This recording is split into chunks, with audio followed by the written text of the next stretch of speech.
ছাত্ররা জনতা এসে আমাদেরকে সারা রাত আমাদের মন্দির পাহারা দিচ্ছে। সুবহানাল্লাহ বলেন। এই নজির গোটা পৃথিবীতে আপনি কোথাও পাবেন না, গোটা পৃথিবীতে নাই। আপনি ভারতে গেলে যান, এখানে অনেকে হয়তো ভারতে গিয়েছে, আমি গিয়েছি। দেখেন, আপনি যদি টুপি আর পাঞ্জাবি পরে যান, আপনার দিকে আগেই পাকা চোখে তাকানো হবে, নাকি হয় না? অন্যভাবে তাকানো হয়। এমনকি আমরা এটাও দেখেছি, বিএসএফ এর ওখানে আমার মুসলিম ভাইদেরকে মেরে কাটা তালে ঝুলিয়ে রাখছে, না রাখে নাই? রাখছে। 2 নাম্বার, ট্রেনের ভিতরে যাচ্ছে 3 জন মুসলিম হুজুর, তাদেরকে সন্দেহজনকভাবে গুলি করে 3 জনকে ওই বগিতেই ফেলে রাখা হয়েছে। নাউজুবিল্লাহ বলেন। আমার দেশে একটা হিন্দুকে ওইভাবে হত্যা করা হয় না, একটাও না। বরং হেফাজত ইসলাম থেকে আল্লামা মামুনুল হক তিনি নিজেই ঘোষণা দিলেন, একটা নাম্বার দিয়ে দিয়ে বলেন, এই নাম্বার আমাদের নাম্বার। বাংলাদেশের যে কোনো প্রান্তে যদি কোনো হিন্দু পরিবারে আঘাত হয়, কোনো জায়গায় যদি মন্দিরে আঘাত হয়, আমাদেরকে ফোন করবেন, 5 মিনিটের মধ্যে আমাদের ছাত্ররা সেখানে পৌঁছাবে।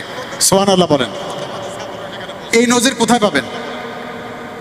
অথচ ভারতের রিপাবলিক একটা চ্যানেল, ইউটিউব, এরপরে টিভি 99, 24 ঘন্টার মধ্যে আমি দেখছি 12 ঘন্টা শুধুমাত্র এইটাই বলছে, দেখেন বাংলাদেশে মুসলিমদের ওপরে, সংখ্যালঘু অমুসলিমদের ওপরে শুধু নির্যাতন চলছে, তাদের ঘরবাড়ি পুড়িয়ে দিচ্ছে। বারবার করে একটা চ্যানেলে বারবার এভাবে দেখানো হচ্ছে।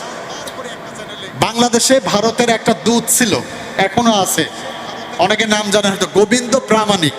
কি নাম? গোবিন্দ প্রামাণিক, একজন হিন্দু মানুষ। তিনি এসে বলছেন যে মূলত এটা কোনো ব্যাপারই না।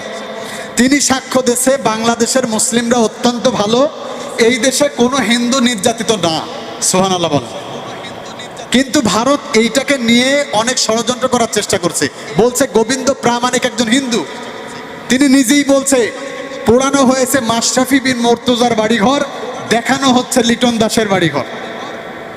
মানে লিটন দাস যেহেতু হিন্দু, এজন্য দেখানো হচ্ছে যে মাশরাফির ঘর তো দেখানো হচ্ছে না, দেখানো হচ্ছে একজন হিন্দুর ঘর পোড়াচ্ছে।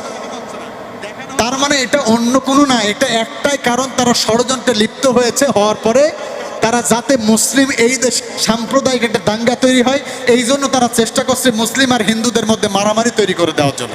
নাউজুবিল্লাহ বলেন। তবে ইনশাল্লাহ আমরা হতে দেব না। আমাদের এলাকায়ও যদি কোনো হিন্দুর বাড়িতে সমস্যা হয়, কোনো হিন্দু ভাই বোনদের বাড়িতে সমস্যা হয়, আমাদেরও যদি প্রয়োজন হয়, আমরা ইনশাল্লাহ পাহারা দেব। বলেন ইনশাআল্লাহ। যারা এইটাকে ভিন্ন খাতে নিতে চাইছে, যারা এটাকে ভিন্ন খাতে নিতে চাইছে, তারা কারা আমরা জানি, তারা কারা আমরা জানি। ক্ষমতা হারানোর কারণে তারা আজকে এই কাজগুলো করছে। বারবার গতদিন 8 জন ধরা পড়ছে, আরেক জায়গায় গতকালকে আপনার 2 জন ধরা পড়ছে, তাদের পরিচয় বেরিয়ে যাচ্ছে। কিন্তু এগুলো করে তো লাভ নাই, কারণ ওরা কয়েকজন, আর বাংলার আছে প্রায় 18 কোটি। সুবহানাল্লাহ বলেন। একজনকেও দমিয়ে রাখা সম্ভব না।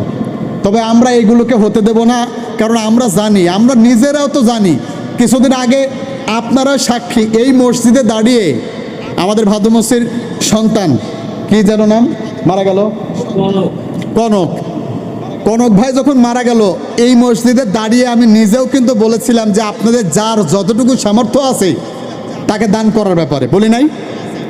আমাদের অনেক মুসলিম ভাই বোনরাও কিন্তু দান করছে। তো আমরা তো এইরকম দেশ চাই, আর আমরা এইভাবেই চলি। ইনশাআল্লাহ আমাদের মধ্যে কোনো ভেদাভেদ নাই। ইনশাআল্লাহ বলেন।